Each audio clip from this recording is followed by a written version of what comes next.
кийинибиз. Эми урматтуу тууган, албетте жалпы өнүккөн заман дейсизби, кандай учур, кыскасы фитна заман. Азыркы заман фитна, бузуку заман. Түшүндүңүзбү? Ошондуктан биз муъмин мусулмандар жашап аткан жерибизге шүгүрчүлүк кылайлы.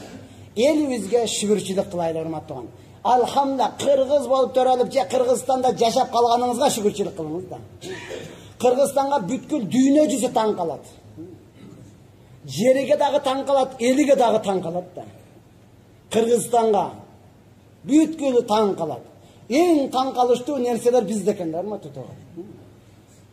бардыгы да ушулардан жакшы жерине жакшы алып, ушуларга кошулуп кетейин дейт, бир эле жерге келип такалып калат экен да.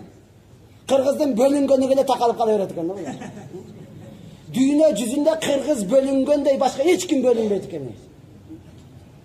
Ушунчалык деңгээлде бөлүнүп кеткенбиз да. Оштук дейсиң, чүйлүк дейсиң, сарп дейсиң, коңкош дейсиң, атырсың, татыр, мынандай дейсиң, эч нерсе табылбай калганда силер көч жегенди билбейсиңер.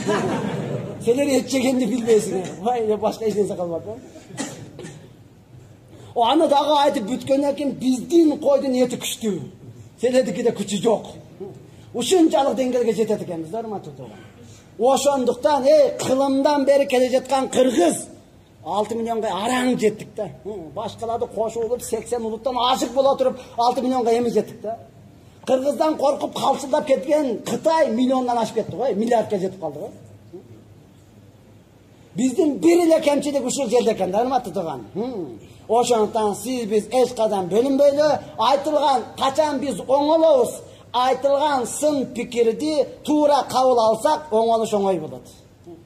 Сын пикирди туура кабыл албайсыңбы, кете бересиң анда, урматтуу тууган. Ошондуктан ата бабабыз айткан экен, чокту чукулабай жон койсоң, күлдүн астында калып кете берет депчи. Чокту чукулабай эле жон кой, күлдүн астында калып кете берет деп. Кайсы нерсе ысык, чок болуп чыкты, чукулабай жон кой, урматтуу тууган. Ал астында калып кете берет. Аны чукуладыңды, чок күйгүзүш керек эми. Эми өрттөш керек эми. Эми ал канча жерге иза жеткириш керек да. Ошондон чукулабай жон кой, урматтуу тууган, күлдүн астында калып кете берсин.